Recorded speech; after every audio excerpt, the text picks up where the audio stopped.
I'm going to run a video for about an hour starting the campaign game of the basic game. I've got all the setup as it is. You can basically see all the pieces. That's why I've set it up at this angle so the camera doesn't get in my way, and also the way the map is arranged, you get to see everyone. So you have Trimble down here in Staunton, and all the way up the top you have Couch at Harrisburg, just over the Susquehanna River. So there's a little bit more map up there, but it won't really come into play unless the Federals come over the river here at Columbia and move up that way. So you can basically see everyone. We've got Washington here, there's Baltimore here, we have Gettysburg here. Here we've got Frederick City with a Union depot and some pickets. We've got a Union division there, detached, and we've got a depot and some pickets in Harper's Ferry, which is fortified area. Washington's heavily fortified, Heintzelman in command. We have Manassas Junction, a Union depot, and some pickets there. Don't know what that unit's doing on the map. Okay, that belongs in the counter tray. We've got Pleasanton and his cavalry corps here. We've got Hooker and a depot in a slightly fortified region in Hex and Falmouth. And that is all the Union troops. On the opposing side, I'd like you to note the Confederate have 1, 2, 3, 4, 5, 8 pickets which they can bring onto the board. So there's a counter limit. Although anybody can knock off a strength point into a picket, there is a counter limit, and the Unions have all their pickets on the board. You can at any time take one off so that you could bring it on somewhere else, but that is a strict limit. So the Confederates, they have no pickets on the board at start, but they have those 8. Oh, sorry, they do have 4 here. They have those 8 they can bring on. So we have Hill here with a depot. And I mention the depots just because they're victory point objectives for each side. They're 10 for the Union and 5 for the Confederate. That's if you take the opposing. You don't get any for keeping your own. So we have Hill, Hill's Corps there, its headquarters. Stuart and their headquarters here at Brandy Station. We've got the Rappahannock River here. Potomac here. Then we've got Lee and his headquarters of the Army of Northern Virginia here at Culpeper Courthouse. Ewell is with a depot as well, and his corps headquarters and attached units are at Winchester. And then there's Imboden's Cavalry Brigade, which is actually subordinate to Stuart, is all the way up over on Romney. It's completely detached. Now, all of these units are part of the Army of Northern Virginia. They're subordinate to Lee, but these ones up here are detached, so they will have to operate on their own initiative unless they get within 8 hexes of Lee's command radius. These pickets here are also commandable by Lee and also any other general. That's 4 Confederate pickets and a depot at Gordonsville there. And then we have Trimble in the Department of the Valley, all the way back down there at Staunton. So the Shenandoah Valley is depicted here, like I said, Winchester and Harper's Ferry. These darker areas are impassable mountains. You have the gaps here, Thornton's Gap, Swift Run, Manassas Gap, Ashby's Gap goes across the mountain range on the road there. You've got Snickers Gap here. And then you have South Mountain down here. These areas are rough terrain. They're just harder for headquarters, but not for normal units to move through. Likewise, the forest, you do get bonuses fighting in there, or it's harder to create casualties in rough and forested area. The major rivers are impassable except where they're crossed by a bridge, rail, or road, and also various fords, which are I have actually marked it myself. I made the rivers darker than they actually are in the original map, the major rivers, because they are impassable, and I made the fords these white lines with a yellow highlight just to heighten them more. Minor rivers are passable, but it takes a lot of action points for a headquarters to do so. So headquarters is slow, the other unit's not so slow, but you don't want to leave your headquarters. In fact, you can't leave it completely unguarded, and the leader's always with the headquarters, at least in the basic game. So, but there is a lot of movement opportunity in any one turn, so there will be a fair amount of movement, even though each kind of time a unit moves, it doesn't necessarily move very far. So that's the basic setup. Trimble is completely detached. He's not part of the Army of Northern Virginia, so he can only ever move on initiative. He can't actually be commanded by Lee. And that's similar for Hooker, can command Pleasanton, or all the what do you call them, the pickets, but not the departments like the Department of Washington, Department of the Middle, and the Department of the Susquehanna. So those leaders are on their own again. So the other things, just to point out in case you didn't see the introductory videos, the strength tracks. So not all of these tracks are in play. The ones with the blue cubes are not in play, but essentially the units are what you see. Plus Lee has Longstreet's corps attached in his hex, and then Hooker has Reynolds, Hancock, Sickles, Meade, Sedgwick, Howard, and Slocum attached to him in his hex. And that's it. I don't think you'll be seeing much of the strength track as we play. I don't know, it depends. So anyway, that is the setup. Let's start with the first turn. So it's the game goes from June the 15th and it lasts until June, I think June the 17th. I knocked my marker there.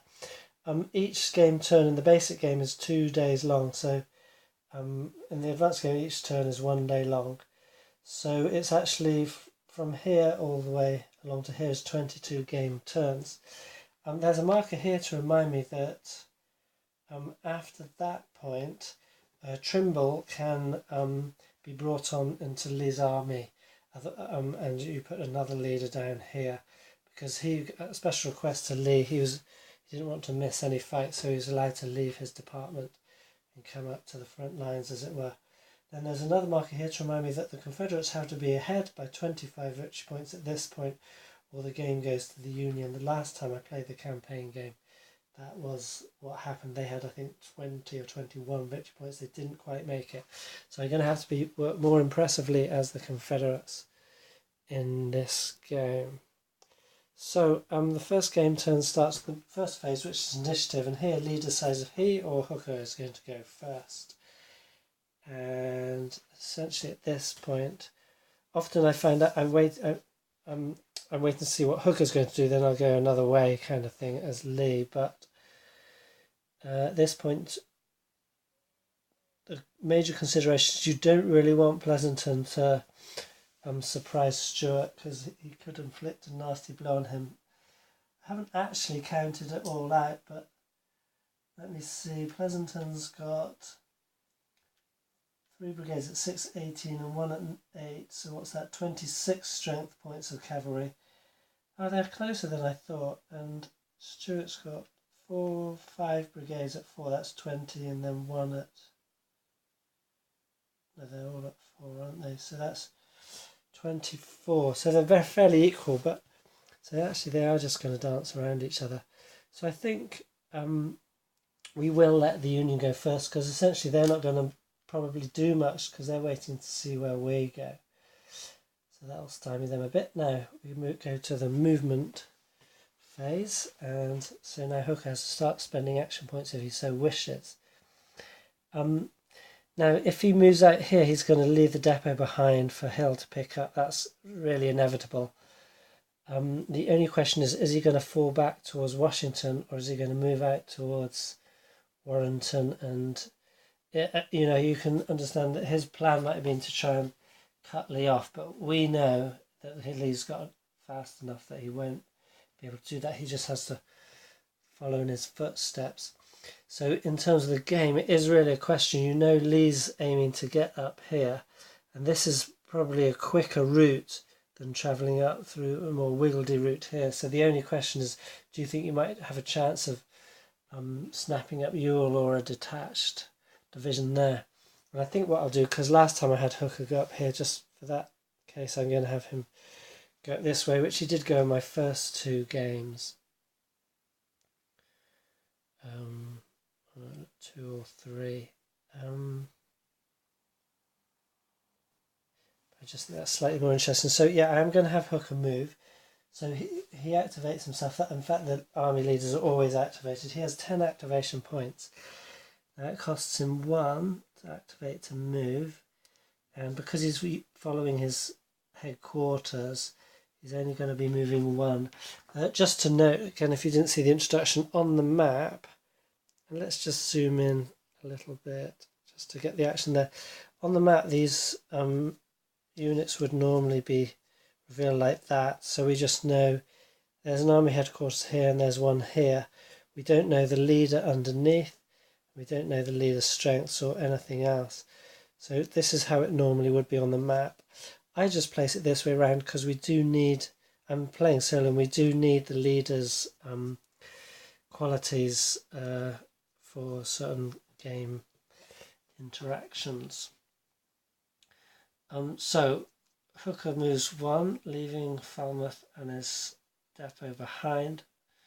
And then because he's on a road, the Union gets a road bonus of 1 point. So that cost him 1 action point. And that's as far as the headquarters can move in this phase. Now he could spend another action point to activate Pleasanton, who's within his command radius of 8 hexes.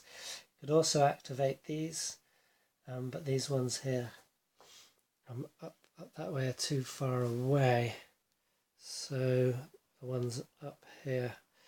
So does he want Pleasanton? Again,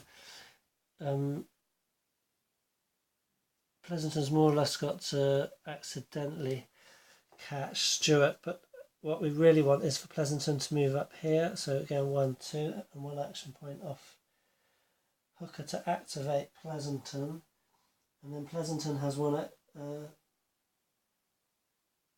2, 3, 4, 5, 6. So Pleasanton has 1 action point himself. He's going to keep that. We'll spend 1 of Hooker's to move him that 2 up to there.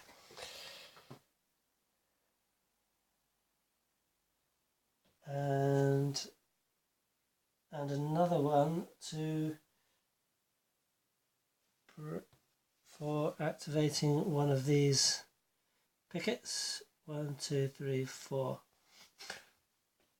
Now it moves 4 because it's not headquarters, so it would be 2. Oh, sorry, it moves 3. 1 for the Union Road bonus.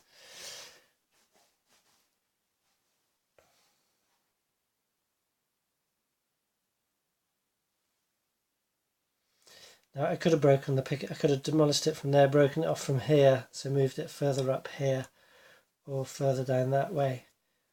And I think that's what I'm going to do. It's going to make more sense.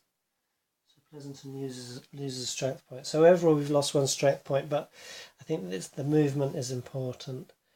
And what we want is this fellow to be partly screening Pleasanton, but also scouting out to see what the enemy movements are. So I can roll for this division here, 1st Division of the 8th Corps, and without having leaders, independents can move on a 1 or 2. It didn't get it. I'm also going to roll for these 3 pickets, and one of them got independent movement. So 1, 2, 3. That one's going that way. And we've also got some 4 up here. I'm going to roll for those 4. None of them get it, and so I'll roll for these 4, and none of them get it. So that's it for the Union movement. Now I could move some of the departments around and stuff, but there's no point at this stage. So then we go to free. Now one thing I didn't do is that because Hooker moved within the Lee's reaction range of 2 of his subordinate Stuart or his subordinate Hill, there could have been reaction movement to Hooker, which definitely would happen. And that's another question, is if Hooker moves up here, Hill would create reaction. Mind you, Hill, but he's kind of avoiding the Union, the Confederates' screens and scouts if he goes off that way, although Hill's inevitably going to send some out himself. Now I could have left, I could leave a division behind. In fact, I'm going to do that. I'm actually going to leave, sorry, not a division, a whole corps. I'm going to leave Reynolds' corps behind. So that's the first corps, and I have to hunt now for its headquarters. No, just because I got it more handy. Third corps. So the third corps headquarters is going to stay behind here with Sickles. A, to defend that depot, but B, to slow up Hill or anyone who wishes to threaten Washington. So I put that down there, and Hooker's moved up there.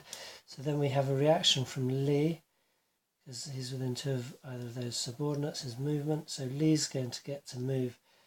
So he will have to spend an action point for that. Or Hill or Stuart, he could order to move, activate and do so. I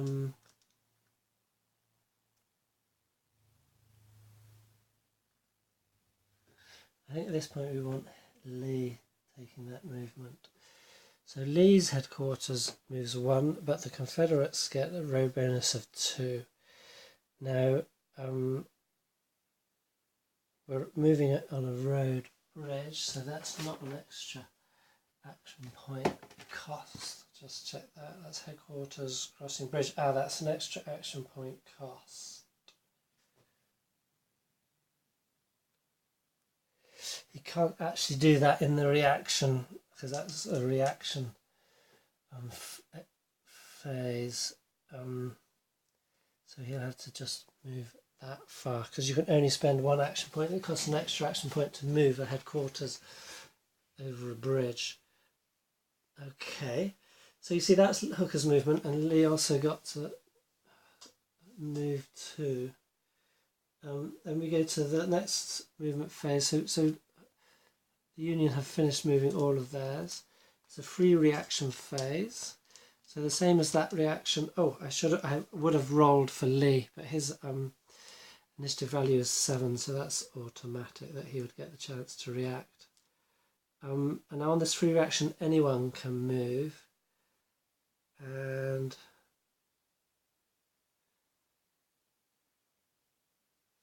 the question now is, do we want Hill to go in against whatever Hooker's left behind? Well, he's going to have to send in a scout. So I'm going to take off a strength point of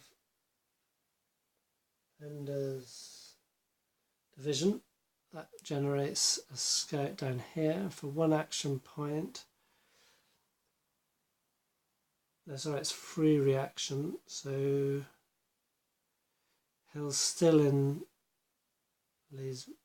Well, there needs to be no enemy movement as long as an enemy is within command radius. Sorry, reaction range. And Hill's actually got a reaction range of 3, so obviously his scouts are good. So we're moving this fellow here 1, and then he can go across the ford. No, that is difficult terrain. So even a non-headquarters unit cannot go across the ford. So we're going to put him across 1, 2, across the river there.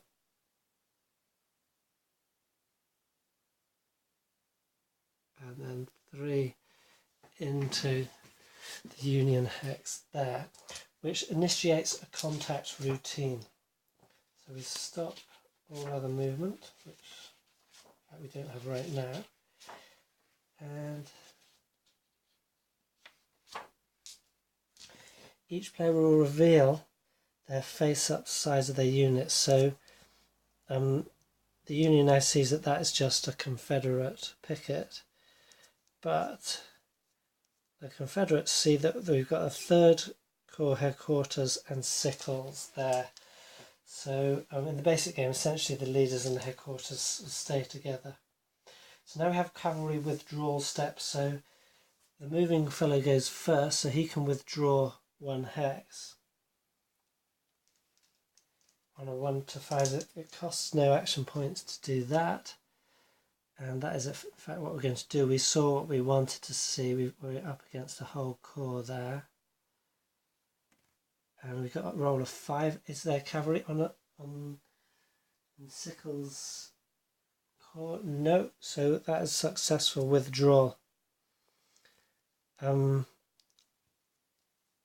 If we hadn't withdrawn, then any cavalry of Sickles could have attempted withdrawal then. And if we both stayed together, we would have moved to the skirmish routine. Or indeed I might have declared a battle, but not in free reaction. So that's the end of the free reaction phase. Now we move to the Union player's forced march. So essentially Hooker can continue his movement, 1-2, spending another action point for that. And he will get a forced march marker, which is just to remind us that that will not be possible next turn with that unit. Now potentially this fellow could move on to indeed Sickles could send out a division and to attack the skirmisher there, but that would slightly weaken him. Maybe Hill would slip around in his turn over the ford here. So we're not going to attempt that. Pleasanton could force march.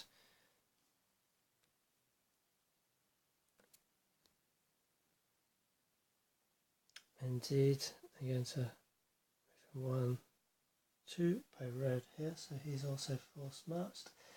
And that expends all his action points, although he's still in command range of Hooker, so Hooker could spend some to for his actions the rest of the turn. We want these. That one's okay. Now one thing I didn't do was to send out a screen of skirmishers, or pickets I should say, from Lee, which it couldn't do yet because it's not his turn. Okay.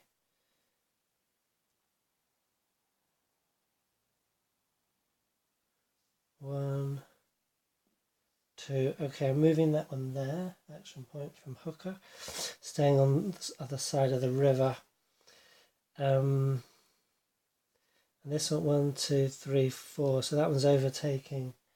Another action point from Hooker, overtaking Pleasanton. And I could roll again for these fellows to see if they activate, but they will get a forced march marker, so I don't think I will. But I am going to roll for fellows up there. And one of them activated, so he can move 1, 2 there. And he's going to get an exhausted marker for his forced march. And I think that's enough for now. So this fellow was not within Lee's reaction range, nor indeed Stuart's, so Lee could not, or Stuart could not respond to that. The same in the other cases, that if this one had moved, then AP Hill would have had a chance, or even Lee, to react to it, but it didn't. However, Hooker did, didn't he?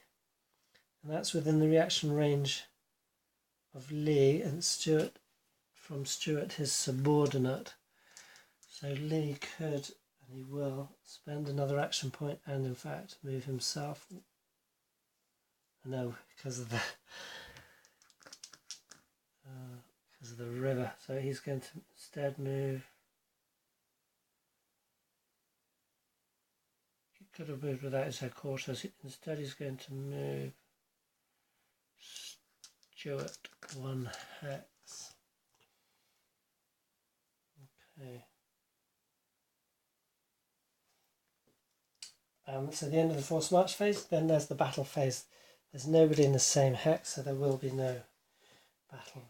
And we go to the Confederate player turn. So there's no battle to continue, so we move to the movement phase, and then it functions the same as before. Now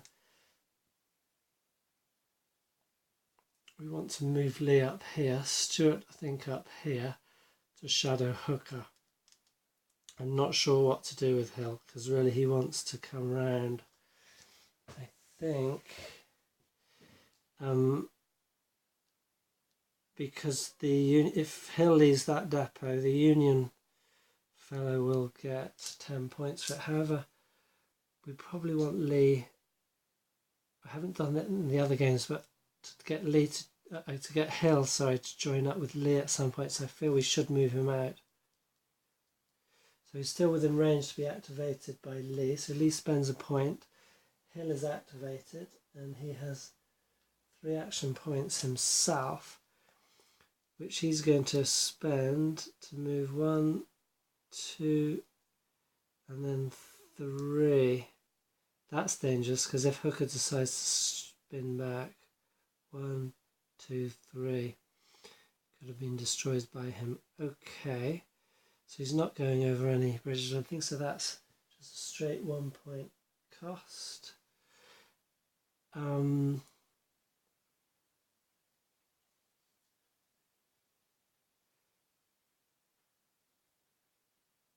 think he can leave his skirmisher there.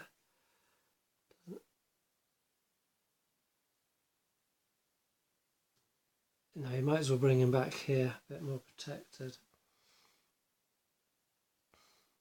Okay.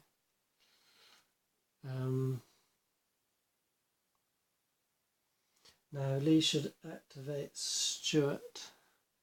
Stuart has 6 APs himself, so he could go across here, spending 2 for his headquarters crossing a ford and 1 for movement, and then move 2 hexes more on the road for the Confederate bonus.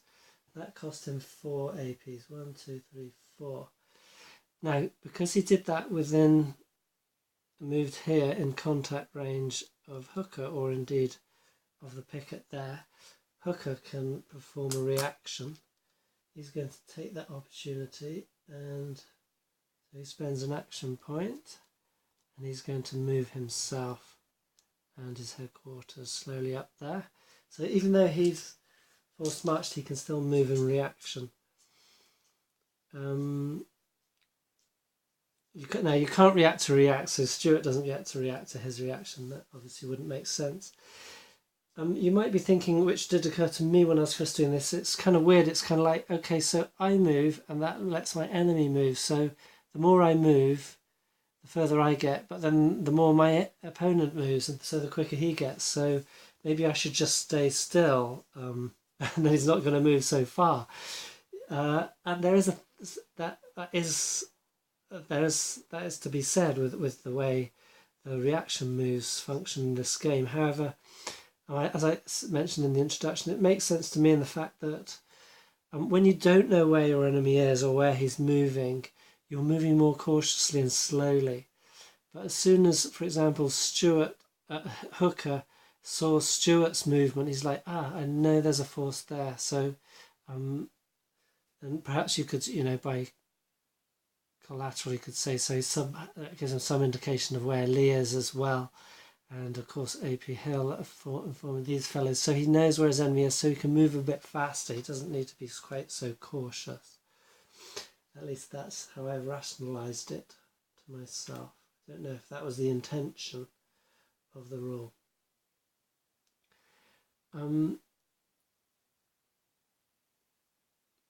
So this fellow could be activated. I should have done it with when Hill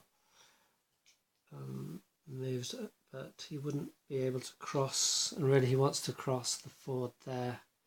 Perhaps he could have gone on the bridge.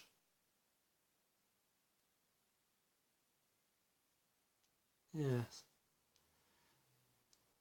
Okay, I'm going to move him over there.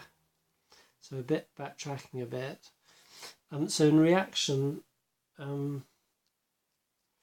Sickles, who has not been activated yet. So what I could do is I could try. Now I have to spend one of Hooker's points reacting because he's within Hooker's range. So Hooker reacts Sickles. Sickles notifies Hooker that there's some movement going on. Hooker activates him, and Sickles moves in response to it. So effectively what would happen is this fellow would move 1 hex. Sickles would say, right, I'm going. He moves in reaction. He's got 2 hexes possible for this fellow, but he can't spend enough to move over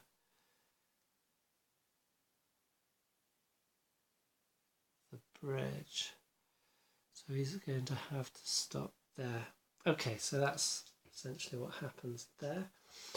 Now, Lee still gets to move, so he spends an action point to move himself. Now he has spent an extra to get his headquarters over the bridge, and he gets his road bonus movement there. Now that brings him to here. So this fellow is within range of Lee, within range of Hooker, and he's within Hooker's command reaction range of Lee, the moving unit. So Hooker could actually activate Pleasanton. He can't do himself because he's already moved this movement phase. So Hooker's going to do that. Then another point, he's only got 1 left now, but Pleasanton now gets to move 1, 2 along the road there.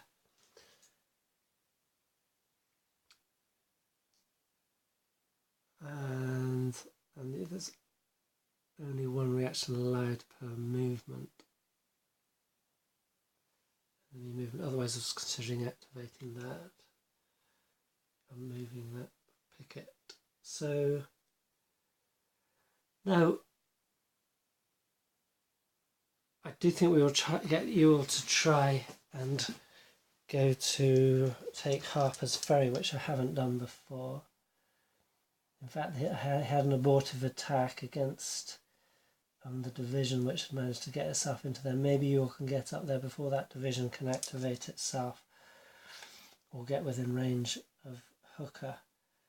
In the advanced game, there's a handy thing where you can send telegraph messages along the rail line, so Hooker could send a telegraph to this fellow, but not in the basic game. So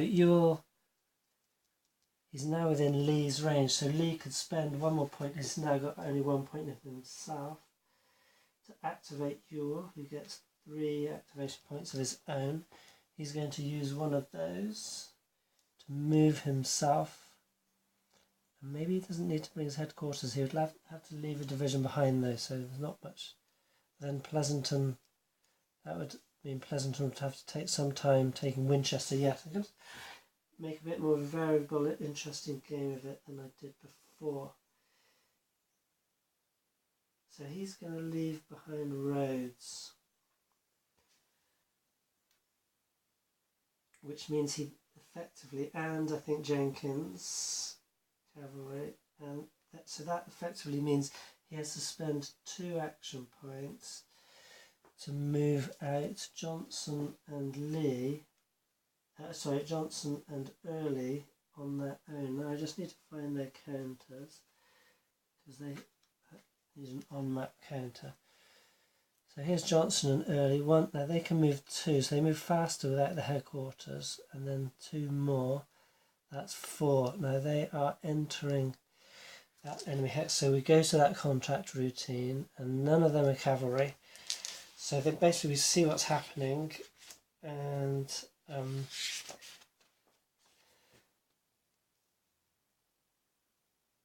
but before that happens, in fact at this point, Now Pleasanton's got no command radius, his radius is 0, otherwise these could have alerted him and he could reaction move, but as it is,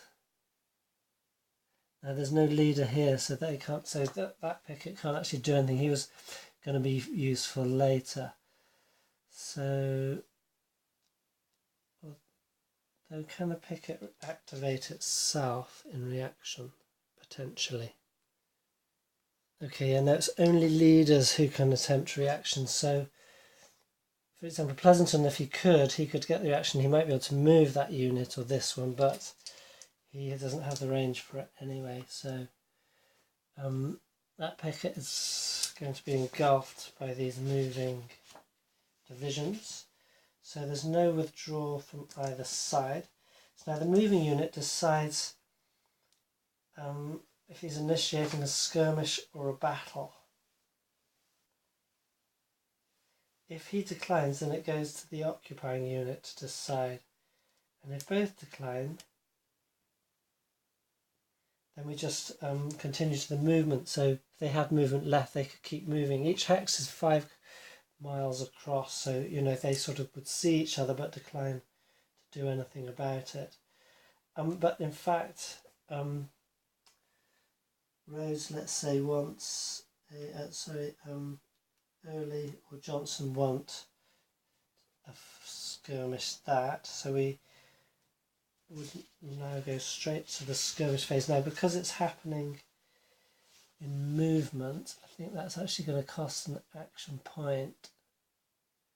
Yes, if it's happening from the contact routine, no action points. So we go straight to skirmish. The attacker, who is the moving player in this case, gets to either fire, pass or entrench. Now there will be 3 rounds of this. We're going to fire, just go in guns blazing, get rid of that unit, that picket there. So they go to the skirmish table. And this point is very interesting because you don't actually ever reveal what's on your strength tracks, but you will say how many strength points of firing. So I might just say, okay, 5 strength points of firing, even though those 2 divisions are giving us combined 28 strength points. Just to hide exactly what I have going up that road. So I at the maximum it's 11, so he knows that I've got at least 11. I'm looking for, I only need a 1 loss. So I think I really need here. So I'm going to say I've got 5 strength points of firing. But we do have certain modifiers. Either way, because we've started a skirmish, movement's going to end. If both of us had not gone for a skirmish, I said that I could have carried on moving. So in the first round, we're skirmishing in woods. So there's a -2. And the attacker's firing from march, that's another -2, so that's -4. And we have no leaders with a combat bonus.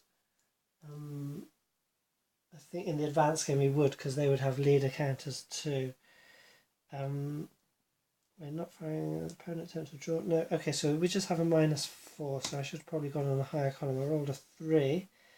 -4 is -1. And that's 1 loss to us and none to them. Shucks, and I have to mark this, and I'm using the turn track to mark the losses because these losses will equate a small number of victory points.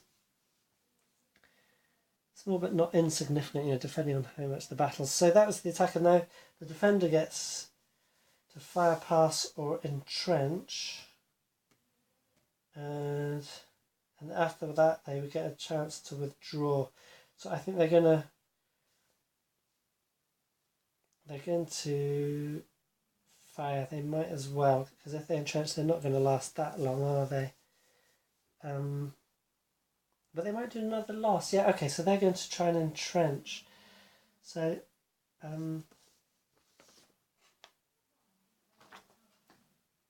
now again, I need a qualified leader to spend an action point for that. So we have no option but to fire or pass. So we're going to fire. 1 strength point on a 5. is a 0, 0. There's no modifier because most of the modifiers are for... Oh no, there's -2 because... No, that would be on the first round only. Yes, in ruffle was -2. So we go to 3, it's still a 0, 0, so no losses there. Okay, now we go to the next step, which is the defender can choose to withdraw, escalate or pass. Escalate would be to escalate into battle, which can't happen with a picket. So I think you can try to withdraw. You don't need to spend action points to withdraw from a skirmish, but if I spend more, I get an increased chance. Okay, so on a 2 or less, the withdrawal is successful, and it is a 2. So picket will move back there, complete with the exhausted marker. And the skirmish is over, so we don't go to a second and third round, nor the defenders. Oh, the attacker got that decision first. No, we wouldn't have escalated to a battle. Okay, and we wouldn't have withdrawn. Okay, so that's the end of that skirmish. Now, where were we? Oh yes, so Ewell had spent that. He's staying there himself to protect Winchester Depot, and I'm going to roll for Imbeden to see if he gets some initiative. 5, no. And as I traditionally do, I'm rolling for Trimble. He probably shouldn't be leaving.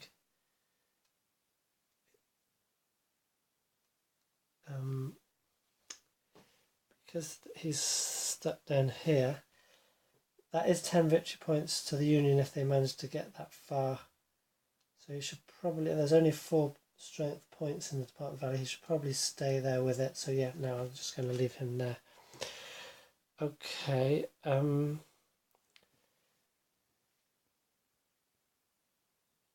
skirmishers. No, Hill still has, so Ewell first. Ewell still got an action point, so he can spend another action point, bringing him to 0 left, to release picket.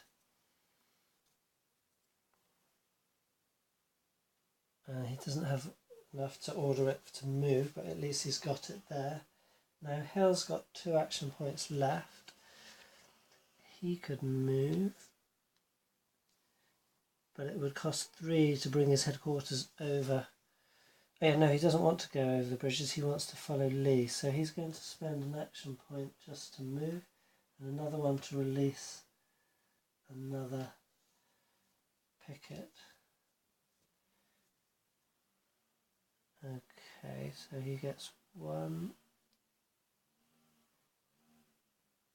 Oh no, I don't have that action point because I have to spend an action point to move my headquarters over the bridge here. 1, 2, 3. Okay. And I think I'm going to roll for these pickets there. I'd like to move one out. Yes, one of them gets self-reaction. When self-reaction, you get a bonus action point. So these which have none will get just 1, so it can move itself to there, to the river. I mean to the road, because it's passing along a rail line. It doesn't count as a road except here between Washington and Baltimore, which counts as a road for the Union only. So that is the end of the Confederate movement. And Sickles could have reacted to Hill's move from here, wasn't it? No, it's out of range. Okay, and this picket didn't move, so that's fine. Stuart hasn't moved. And he wants to, or else he's got Hooker down on breathing down his neck. So Stuart's spending an action point to move himself. 1, 2, 3, 4, following Pleasanton. No, sorry, 3. 1 for the headquarters, 2 bonus. And he's saving 1 action point for a forced march to here. No, I think he's going to spend it and release a skirmisher. Okay, so that's the end of the movement. Now we go to... hang on, sorry. Hooker could have reacted to Stuart, and he's got 1 point left, so he does, moving himself up a bit slowly but surely up behind Stuart.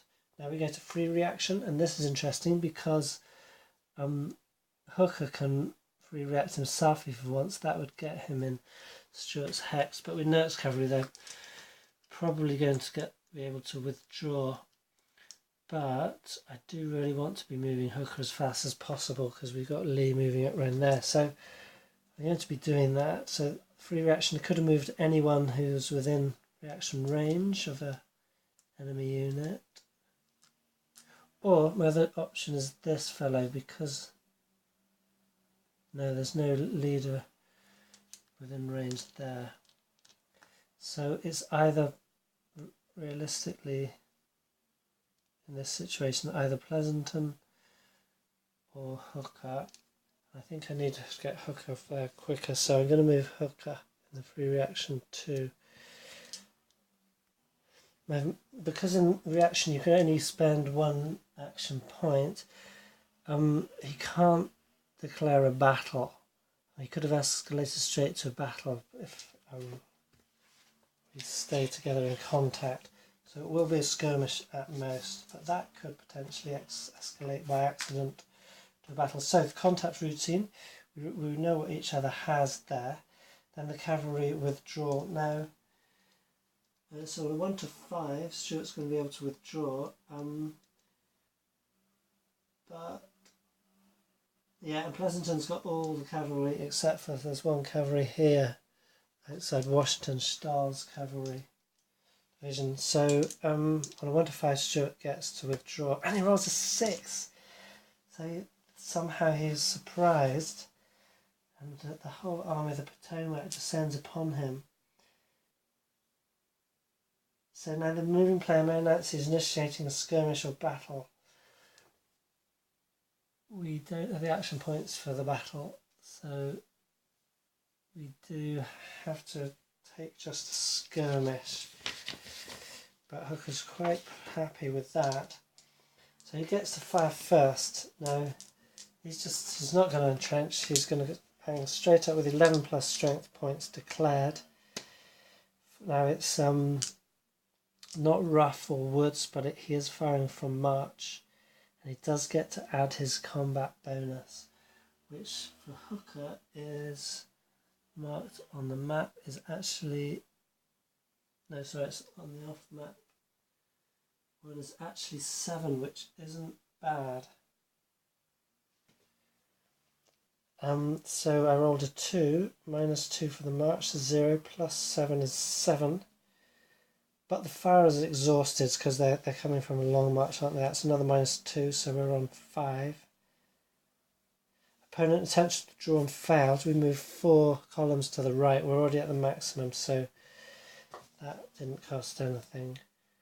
So we're on 5, which is 0 losses to us and 1 to them. So Confederates have lost 2 strength points so far, including Stuart losing 1.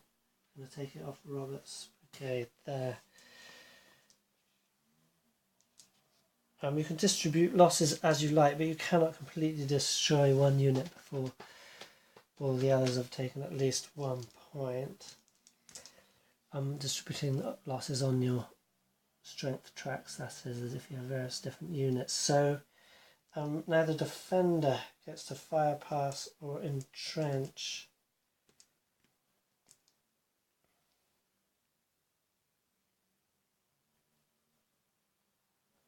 Well, he's going to get another chance to withdraw at the end of this, so and he's not planning to stay, so you might as well try and do some damage on the same column, so that Stuart has a combat bonus of 6,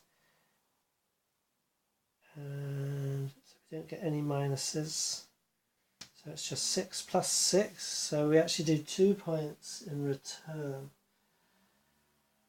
So Hooker's going to take that from Hancock's 3rd Division. And now we go to the attacker decision step. So withdraw, escalate or pass. He doesn't have the opportunity to escalate. These are the action points I mean to escalate.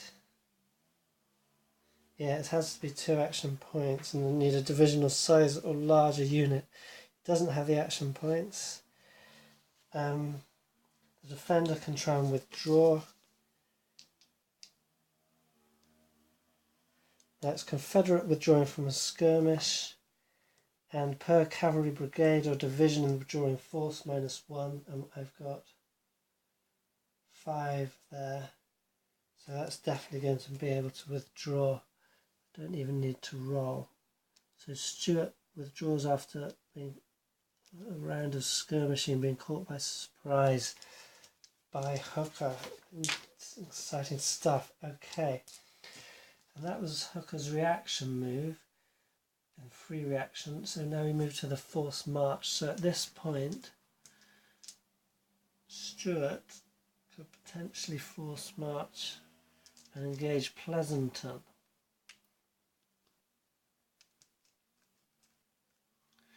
But probably Pleasanton will just withdraw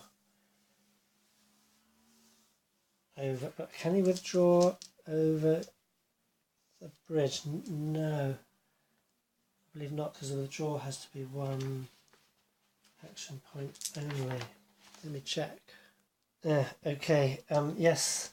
Pleasanton could withdraw over here, but not the headquarters over the bridge. And so also headquarters units cannot withdraw, which what that means is that Stuart and his other brigades withdrew, but it would have to leave behind. It's going to have to be Roberts, who's the weaker now. It stays behind with his headquarters in the same hex as Hooker. Not good news. Okay, and effectively that means Hooker's probably going to destroy that, and then the Stuart's headquarters will have to be reconstituted in another game turn. So Stuart, now he hasn't got his headquarters, it would cost 1 action point to activate each of his brigades separately, and he's only got 1, so he can't do that. Now he is within range. That's interesting, he is actually within range. Can you force march out of an enemy hex? He could he not activate? No, you need 2 action points to activate the headquarters and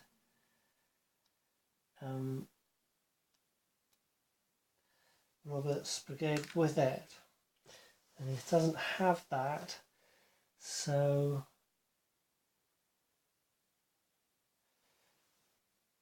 the forced march doesn't get the full benefit. I think what he's going to do, he doesn't want to get tangled between these two, so he is going to spend oh no, because he's all broken up. Ugh. It's not looking good for Stuart. I think he's going to have to stay there rather than split his fellows up at this point. Lee gets to force march. Okay. And Hooker could potentially... No, it was out of range of this picket, so that goes unobserved. Has Ewell got any action points left? Yes, he's got 1. My one complaint with this is that there's no 0 box on the strength point tracks, so I just had to drop them off the end and they get sort of mixed up with other strength points tracks. So it means that it's hard, a little bit awkward to record who's got 1, who's got 0 action points left. Never mind. So Ewell's going to stay here and he's going to move 1, 2, expending his last action point. This picket out on forced march.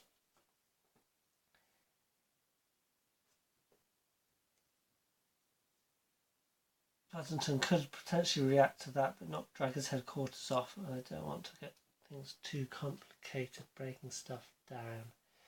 So not much benefit. So we're finishing forced march phase. Is there any battle? Now, so at this point in the battle phase, we could initiate a battle here because we have units, enemy units in the same hex, but that's going to cost 3 action points. and nobody's got that left at this point. So there is no... Oh, and I didn't move Hill. He could have forced marched too, but he had spent all his action points.